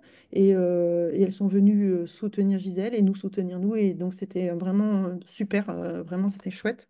Donc merci. Voilà, et pour finir, je dirais qu'il y a eu des réquisitions qui étaient à peu près convenables, qui étaient à peu près dans la moyenne de ce qui se fait quand enfin un viol est jugé. Et en plus, là, il y avait toutes les preuves. Donc, on avait des réquisitions qui étaient correctes aux alentours de 11 ans et demi en moyenne. Et puis, bah, en fait, il y a eu le Black Friday qui est passé dessus, hein. Donc, on a eu des peines qui ont été bah, ridicule, en fait. Il y a des hommes qui sont ressortis libres, d'autres qui sont... Alors, ils ont tous été reconnus coupables quand même, hein, donc voilà. Mais ceux à qui on demandait 12 ans, ils ont eu 8 ans. Ceux à qui on demandait 10 ans, ils ont eu 6 ans, 5 ans. D'autres encore moins. Bref, c'est la catastrophe. C'est un signal envoyé terrible. On a également, je tiens à souligner et à remercier qu'on a eu une mobilisation internationale. Autant nationalement, il n'y a pas eu grand-chose, mais autant internationalement, oui. Il y a notamment les Espagnols qui ont été là et ça a été magistral. Le 20 décembre, elles sont venues à 200. Elles sont venues de partout, de Madrid, de Barcelone, de Valence, des Canaries, de Majorque. Elles sont venues manifester avec nous on leur est vraiment infiniment reconnaissante. On a décoré le devant du tribunal, d'ailleurs, Justicia Patriarcal, Nues Justicia, c'est le sol du palais de justice. Et on a Pilar ici en photo, qui est donc la chef du parti féministe espagnol.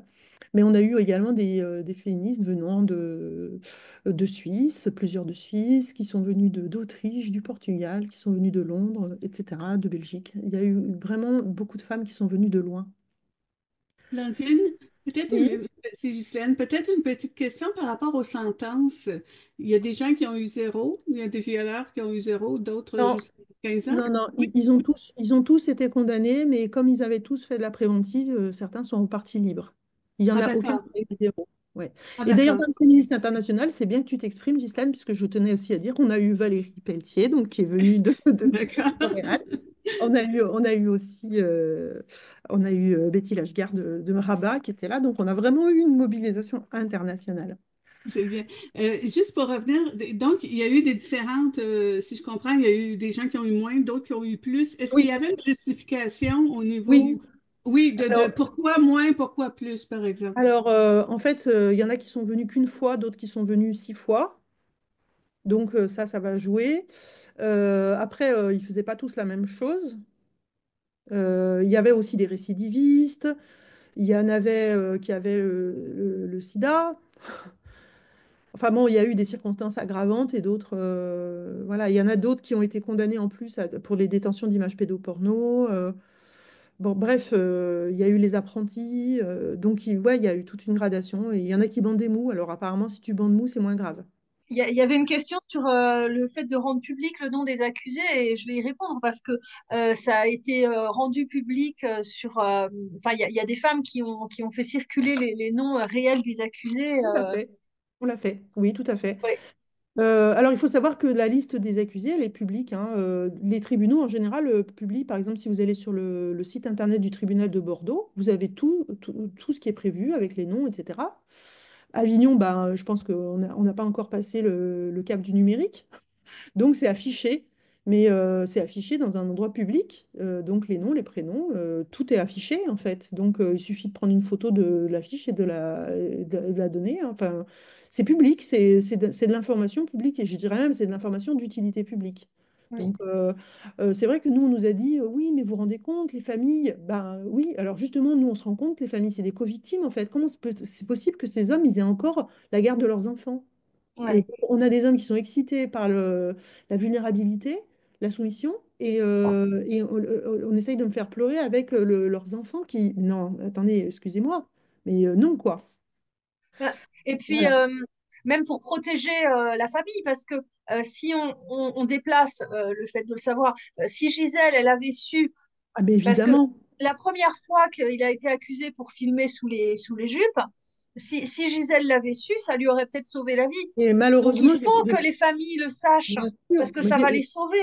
moi, j'ai plusieurs femmes victimes qui m'ont dit, mais j'aurais bien aimé savoir, notamment, Mais on oui, a rencontré une, je ne dirais pas son nom, mais qui nous a dit, mais moi, j'aurais bien aimé savoir ça, parce que j'ai été victime de soumission chimique. Cet homme, il avait déjà été condamné.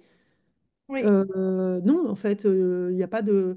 le silence profite aux agresseurs, c'est tout. Donc, c'est comme d'habitude, hein. Si on veut faire taire les féministes, c'est parce qu'en fait, elles embêtent les agresseurs. Voilà. Et donc, pour terminer, mon dernier point, eh bien, c'est que donc, il y a 17 de ces crevures qui ont fait appel.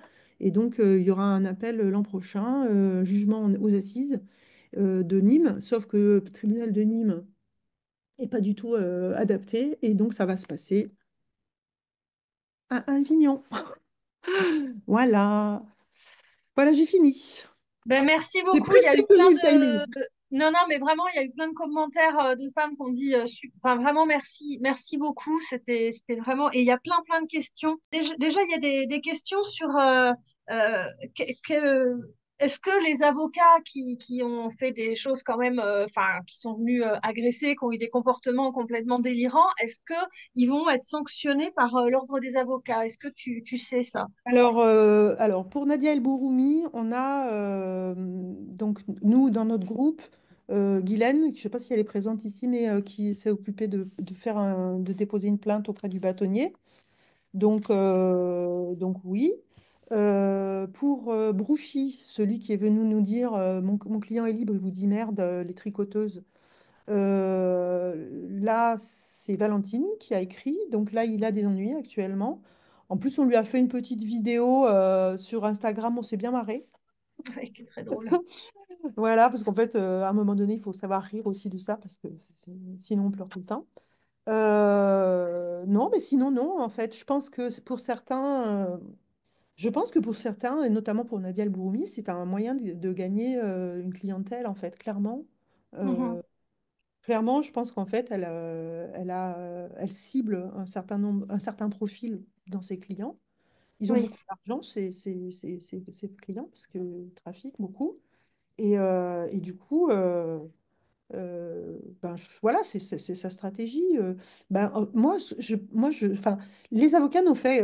Alors, on va voir ce que dira l'avenir, s'ils sont réprimandés ou j'en sais rien, si on leur fait les gros yeux, avec ou sans sursis, je sais pas.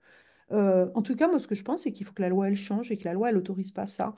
Je me suis penchée vraiment sur cette question de la loi, des stratégies de défense, et notamment la loi canadienne, elle est très bien. La loi, elle dit que bah, si tu veux t'intéresser, par exemple, aux pratiques sexuelles ou au passé d'une victime, tu dois d'abord demander au président du tribunal s'il est OK pour que tu poses ces questions-là. Et si c'est pas pertinent, tu poses pas ces questions. Et en matière de viol, c'est pas le comportement de la victime qu'on doit examiner. Ça doit changer. Si j'étais encore dans la coalition féministe, c'est ce que je dirais. Bon, apparemment, elles veulent pas de moi, mais bref. ouais, ouais. Il y a une question aussi sur votre action, enfin sur vos actions. Enfin, moi, j'en ai deux qui sont un peu sur cette thématique-là. Ben, la première, c'est comment on fait pour faire des collages, parce qu'à un moment donné, tu dis, ben, la banderole des transactivistes, elle n'a pas tenu, mais vos banderoles, elles ont tenu. Euh, mais qu'est-ce qui s'est, enfin, est-ce que tu peux expliquer? Et ensuite, Ah ben, oui. qu'est-ce qu'on fait de la prise de risque aussi? Oui, alors là, on parle de l'activisme. Oui, c'est vrai que l'activisme, c'est une mise en danger acceptée. euh, convaincu que la légitimité, elle dépasse la légalité, clairement.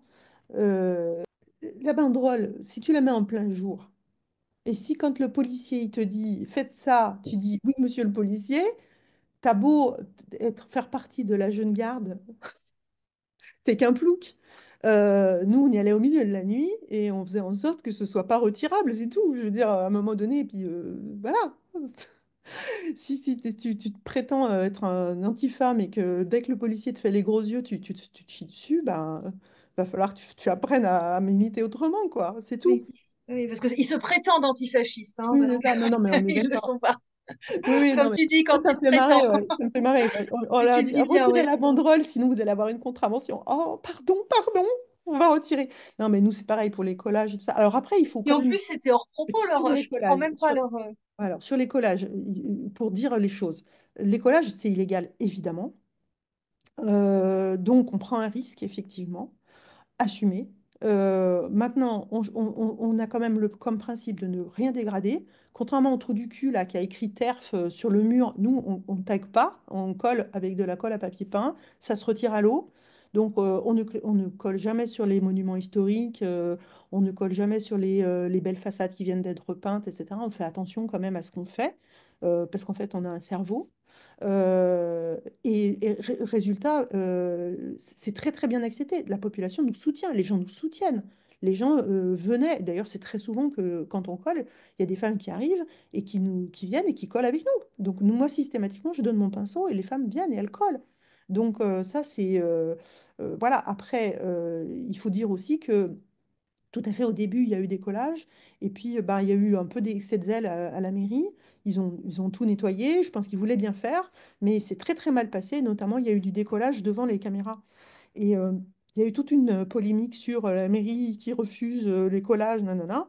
Et résultat, ensuite, on a eu une paix royale, hein. Vraiment, c'était même embêtant parce que, il fallait trouver des nouveaux murs, et tous les murs étaient, étaient pris, tous les murs collables. Donc voilà, après, c'est un compromis, en fait, la question de ce qu'on fait. Enfin, c'est pareil pour les banderoles. Les banderoles, on les a posées, mais on les a posées sur un monument historique. Donc, on a fait très attention. On n'a pas du tout fait de trous, on n'a rien abîmé. Voilà, j'ai dû juste sacrifier quelques sous-vêtements pour avoir la corde suffisante pour attacher. Mais voilà, on n'abîme rien. Et par contre, on s'assure que ce soit suffisamment solide pour résister au Mistral et aux gros yeux des policiers. Ouais. Voilà. Est-ce que vous avez des questions? Mais oui, il y a des questions, il y a plein de questions. Je les poserai un peu en désordre, hein. On est toujours sur la loi. Est-ce que le site Coco va être inquiété? Parce Alors, que. le site, il a été fermé en juin. D'abord, il était parti de .fr à .gg à Guernesey. Et il a été fermé le 24 juin dernier. Mais pas seulement pour ça, hein, c'est parce qu'il y a vraiment des histoires de criminalité organisées sur ce site, de trafic de tout. Enfin bon, bref, ils ont fini, ça puait un peu quand même, hein.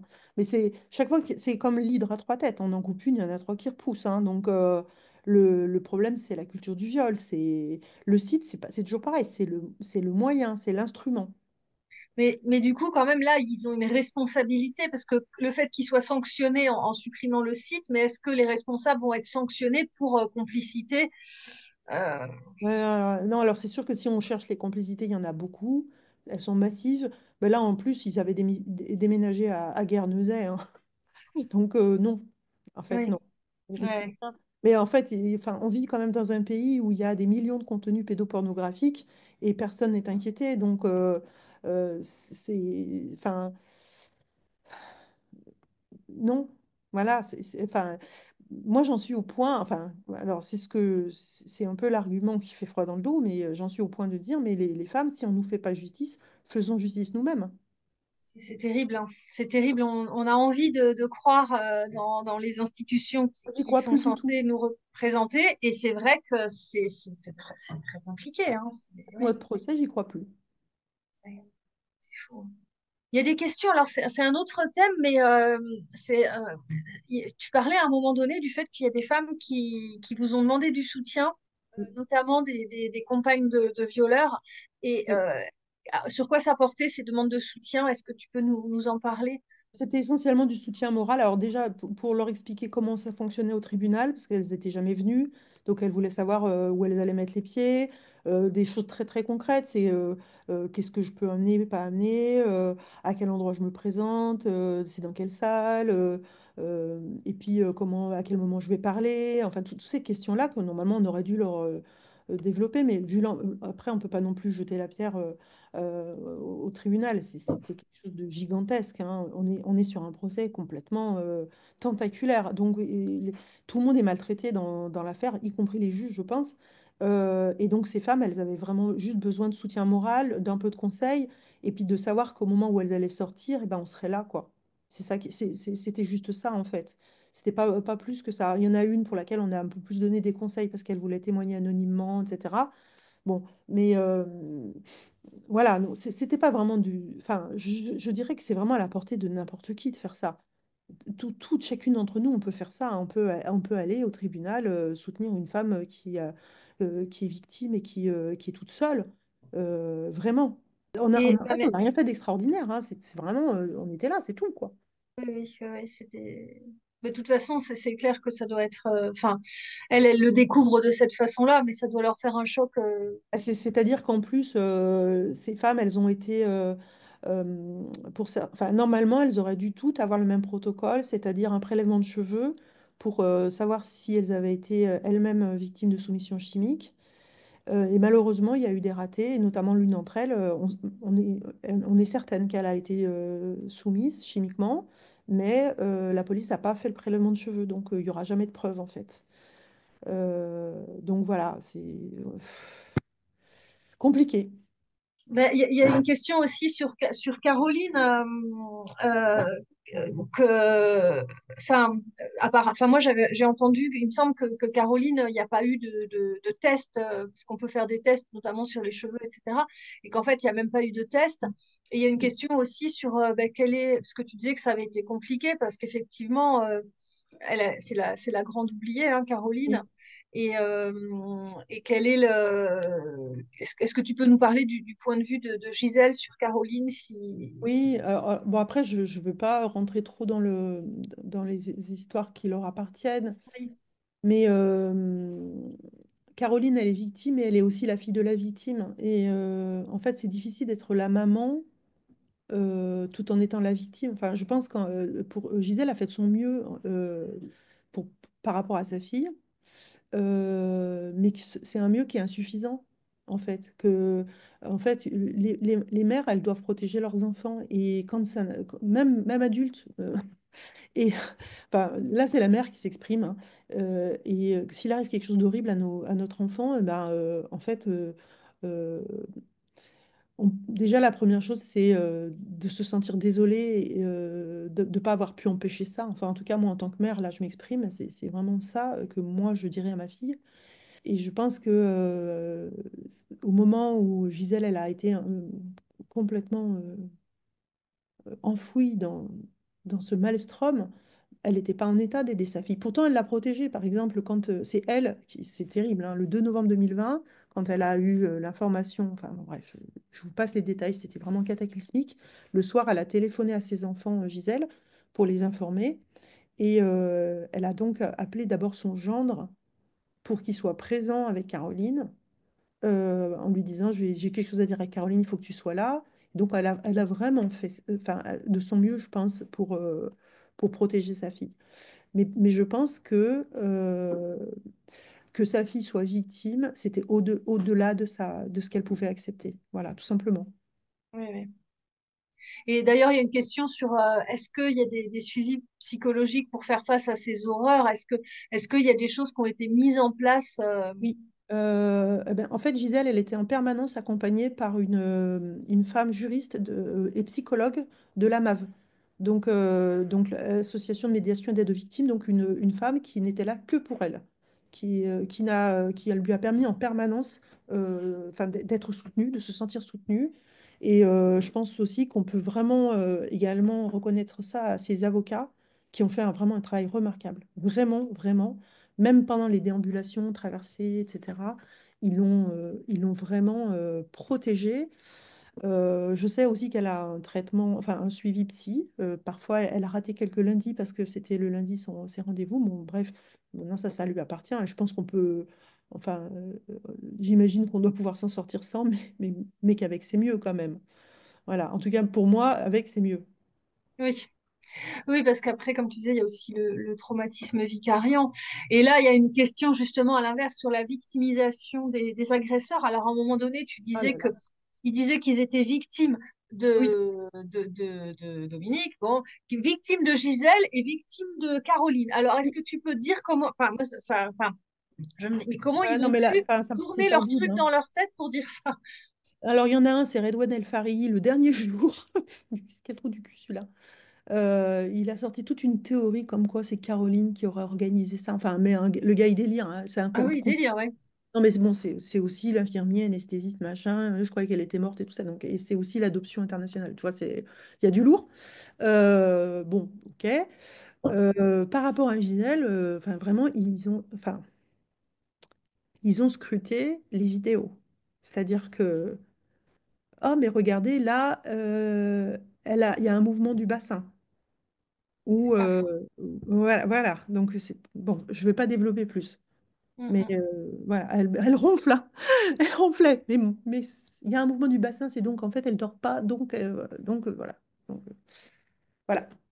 Oui. Et il y a une question aussi sur pourquoi, parce qu'effectivement, les noms, ils ont été publiés, mais sur les réseaux sociaux. Et il y a Maryse qui dit, mais pourquoi il n'y a aucun journal qui a publié le nom et le visage des auteurs? Parce que maintenant qu'ils sont jugés, il n'y a plus de présomption d'innocence. Donc, comment ça se fait que ça n'a pas été rendu public, pas seulement par des femmes qui l'ont mis sur les réseaux sociaux, moi je l'ai trouvé, mais Mais dans par d'autres des pays, ça journaux. s'est fait, hein, dans les médias américains, ça a été diffusé. Ah oui, les noms, Ouais, ouais. Parce que je sais qu'il y avait un journal qui faisait le portrait à chaque fois, mais de en la mettant le Provence. nom. C'était la Provence, ouais. Ouais, Après, enfin, la présomption d'innocence, elle s'applique pas là. Dans ce cas, c'est une notion juridique. La question, c'était quelle peine ils allaient avoir. En fait, c'était pas ce qu'ils étaient coupables. D'ailleurs, ils ont tous été reconnus coupables. Mais, mais bon, après, c'est sans doute la volonté de se protéger des journalistes, hein. Alors qu'ils n'hésitaient pas à parler de Dominique Pellicot, qui était jugé au même titre, en fait. Mais effectivement, ils avaient un peu du mal à dire Cédric Grasso, etc. Ben oui. ouais, ouais, ouais, Mais ouais, en une fait, on est quand même dans protection. une société, on protège plus les agresseurs que les victimes, c'est tout, hein. Ouais, ouais, ouais. Là, c'est Et clair. il y a Frédéric qui pose une question sur la notion de viol de meute, parce qu'effectivement, enfin, ça me fait penser à l'intervention de Valérie a été mise. Enfin, je l'ai vue filmer où elle parle très très bien de ça, de cette espèce de paraphilie dégueulasse, ce qu'elle appelle l'homophilie, Oui. ce plaisir en fait enfin, de rentrer les uns après les autres dans une même femme. Enfin, c'est un espèce de délire Ouais. homophile. Oui. Et effectivement, il y a quelque chose de cet ordre-là. Enfin, c'est... Oui, alors cette vidéo, je ne l'ai pas. Là, tu fais référence à la manifestation du 25 novembre. On a Oui, eu la ouais, grande ouais, chance ouais. d'avoir Valérie, justement, qui est venue de Montréal et qui a effectivement parlé en tant que survivante de la prostitution, des parallèles qu'elle pouvait faire avec l'affaire de Mazan. Et effectivement, cette espèce de goût des hommes de passer l'un après l'autre dans les orifices de la même femme, ça questionne quand même, hein. Questionne, ouais. C'est vrai que quand on dit que le viol, c'est pas une question de désir, mais une question de domination, là, c'est clair et net. C'est pas la femme qu'on désire, c'est le désir d'être ensemble entre hommes. Enfin, je sais pas ce qui se passe dans leur tête, mais enfin, il y a quelque chose de comme ça, ouais. Oui, c'est ça. Enfin, Valérie l'explique bien, je trouve, quand elle en parle. Pas mieux que moi. Non, non, mais on l'explique bien, mais je trouve que Oui, vraiment, elle a une je façon de l'expliquer. suis Puis elle, d'accord elle a avec tout toi. un travail Ah, mais je suis sur la d'accord. prostitution que je trouve assez incroyable. Et c'est vrai que Discours très très bien construit. ah oui, voilà. Il y a une question de Catherine qui dit, est-ce que tu sais si la qualification d'acte de torture et de barbarie a été envisagée lors de l'instruction? Alors malheureusement, quand il a été décidé de passer alors j'espère que je dis pas une bêtise, mais je crois avoir compris que c'est parce qu'on est dans une cour criminelle qu'on ne peut pas avoir les actes de torture et de barbarie, qui ne peuvent pas être jugés en cour criminelle, mais seulement en cour d'assises. Oui. Je crois. Je ne suis pas absolument sûre, mais je dirais, on va dire à 90%. Il y a une question, est-ce que tu nous... Alors, je ne sais pas ce que ça veut dire, hein, je vais lire. Est-ce que tu nous autorises à faire print screen de ton parfait résumé pour en mettre quelques-unes sur les réseaux ou non? Donc, Ah oui, je ne sais oui, pas ce que ça veut dire. oui. Ça veut dire impression d'écran. Oui, bien sûr. Ah, d'accord, ok. De toute Ah oui, façon, oui, ça j'en va ai être... chié pour pas que ce diaporama, utilisez-le. Voilà. Mais je J'ai ne savais pas ce que pleuré ça voulait encore. dire. Chaque fois que je repense, c'est vraiment, je pense que je vais quand même déjà mieux maintenant, mais j'ai entre tout ce que j'ai entendu et vu et la pression et puis la fatigue aussi, parce qu'en plus je travaille, j'ai une vie, quoi. J'avoue que j'ai fini un peu sur les rotules et quand je dis j'inclus vraiment mes amis. Vraiment, je veux pas du tout faire penser que c'est moi qui ai tout fait, hein. C'est pas du tout vrai, hein. Voilà, donc on était nombreuses enfin, mais par contre, je m'exprime pour moi-même, je ressors comme si j'étais passée dans une essoreuse, quoi. Mais c'est ça, c'est que cette notion de traumatisme vicariant, il est à prendre en compte. Et ben déjà, on a du mal à obtenir des soins en psychotrauma pour les victimes directes, mais c'est vrai que le traumatisme vicariant, il doit être pris en compte. Oui, alors Et là, après, c'est il n'y ce a que pas que vous ça, avez hein. subi aussi, hein. Il y a aussi la pression médiatique, hein, par contre, qui était complètement, moi, que j'avais pas du tout anticipé. Je vais vous montrer, par exemple, je sais pas si vous voyez là. Ben, Oui, ça, c'est le jeudi après-midi, le jeudi 19 après-midi. C'est, je vous le lis, hein, RTS, Télévision Suisse, 15h30, 16h Radio-Canada TV, 16h TV espagnol en même temps. Alors, je ne sais pas comment j'ai fait. 16h20 BBC Scotland, 17h 5 Live, 18h05 Live BBC encore, etc. Voilà. Voilà, voilà. Ça, c'est des exemples. Voilà. Le matin, c'était Channel 4, NHK, la télévision japonaise, la télé chinoise, etc. C'était du délire, hein. Du délire, du délire. il y a une question, oui, c'est quelque chose que j'ai entendu sur l'idée qu'il y avait un échange d'argent entre Dominique Pellicot et les mecs qui venaient, Alors, mais les mais violeurs, voilà. Parce que là, il y a marqué client, mais il me semble qu'il n'y avait pas justement d'échange d'argent. Mais c'est complètement faux. Et pourtant, je pense que Dominique Pellicot, c'est un homme qui a escroqué tout le monde toute sa vie, hein. Mais il n'a pas fait ça. Ça, il l'a pas fait. Il n'a pas demandé d'argent. Il n'y a pas eu Alors, on ne peut pas non plus dire qu'il n'y a pas eu de proxénétisme parce que tirer profit de la prostitution d'autrui, c'est la définition du proxénétisme. Elle peut s'appliquer. Je crois que c'est Marie-Hélène Franjou il me semble que c'est la Michael Gini qui a écrit là-dessus. Je ne suis pas sûre, mais il me semble. Effectivement, on peut dire qu'il y a une forme de proxénétisme, mais c'est pas monétaire. Il a tiré profit d'actes sexuels imposés à sa femme, euh, mais c'était pas vraiment de la prostitution dans le sens où il n'y avait pas d'échange d'argent, et que pour les hommes, le viol était une fin en soi, en fait. et c'est vrai que c'est bien de poser la question parce qu'effectivement, cette idée est beaucoup revenue, alors qu'en fait, non, c'était vraiment la violence, c'était la fin en soi, hein. C'était, Voilà, c'est ça. euh, ah oui, alors Marie-Noël demande, ben, en fait, il y en a plein qui ont fait appel, hein. C'est vrai que, elle dit, on espère que la peine va être plus lourde. Est-ce Oui, que être acquitté, ce serait pensable? non, non, ils ont tous été reconnus coupables. Je pense que Oui, vraiment, c'est pas envisageable. oui. Enfin, c'est ce qu'ils espèrent, mais enfin. Bref, je suis assez déçue qu'il n'y ait pas eu d'appel de la part de l'avocat général, parce que je trouve qu'il y a vraiment eu des peines très basses, mais que les hommes qui ont fait appel, effectivement, ils peuvent parfaitement avoir une peine alourdie, puisque la façon dont ça a été présenté dans les réquisitions, enfin bon, je ne sais pas, mais c'est une histoire juridique, mais en tout cas, elle peut être alourdie, et j'espère bien que ce sera alourdi. Il y a Maryse qui dit, bah oui, le juge Durand dit qu'il faut écouter les victimes, les croire. Ça, jusque-là, ça va. Mais face aux hommes criminels, oui, c'est là qu'on bute. Oui, effectivement.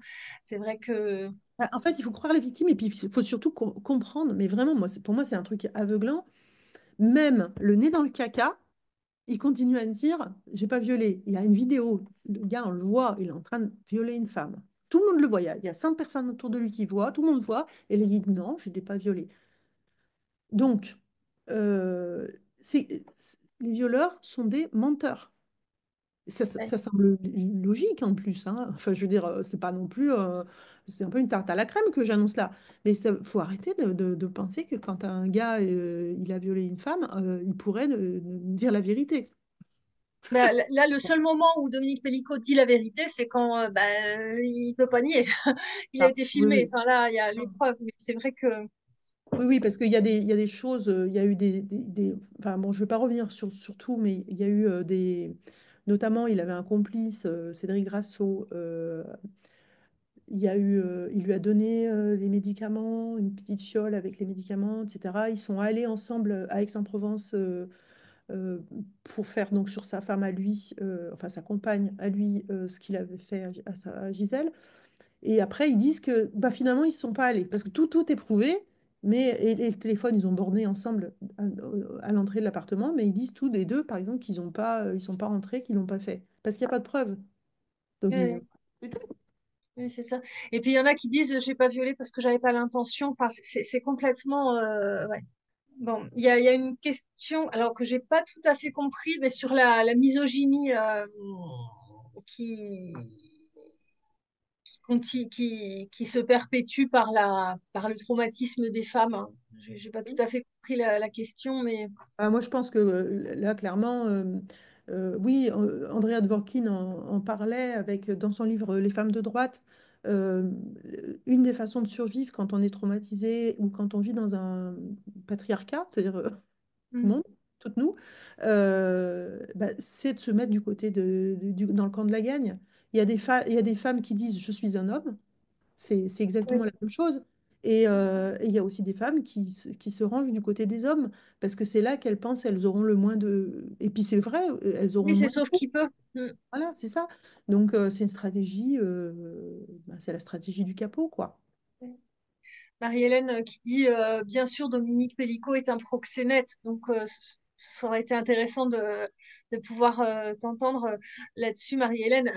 Moi, Si je peux vous êtes, juste conclure. oui, Je pense que ce qui nous sauve vraiment et ce qui nous sauvera, c'est la sororité. Vraiment. C'est ce qui a permis à Gisèle d'être debout tous les jours. C'est ce qui nous a permis à nous de mener les actions. Euh, ces féministes espagnoles qui sont arrivées comme ça, comme d'un seul coup, alors qu'on n'en pouvait plus, c'est ça la sororité. Et, euh, et même si on a des tentations, parce que le monde est dur, je pense que c'est vraiment, vraiment, je vous en conjure, soyez une sœur pour chaque femme. il y a une question sur où est-ce qu'on peut trouver la liste avec les noms et prénoms des violeurs. Il faut la publier tous azimuts. Oui, Ah, je mais je suis crois qu'elle d'accord. doit être en story sur le site des Amazones d'Avignon, hein, Ouais, probablement. bon ben voilà. Sur l'Insta des Amazones d'Avignon. De toute façon, ce sera l'occasion de vous abonner. Ouais. Voilà, ben, écoutez, on va terminer ce webinaire. Donc, on se retrouve tout de suite hein, dans le débriefing. On arrive à la fin. Merci beaucoup, Blandine, pour cette Merci présentation à vous. qui était vraiment très intéressante et qui a amené à beaucoup de questions. Notre prochain webinaire, il aura lieu le premier dimanche de février. Ce sera le 2 février et vous recevrez une invitation par mail. On a une chaîne YouTube, donc nos anciennes, enfin, nos précédentes vidéos sont déjà sur YouTube. Vous tapez WDI francophone ou Nous Femmes, Noues Femmes. Euh, et je vous rappelle que vous pouvez signer et partager la Déclaration des droits des femmes fondée sur le sexe sur notre site du WDI womensdeclaration.com tout attaché. Et voilà, et je vous dis dans un mois et merci encore. Voilà, pour vous connecter, donc vous avez le lien dans le chat. Notez bien le mot de passe 54 59 38.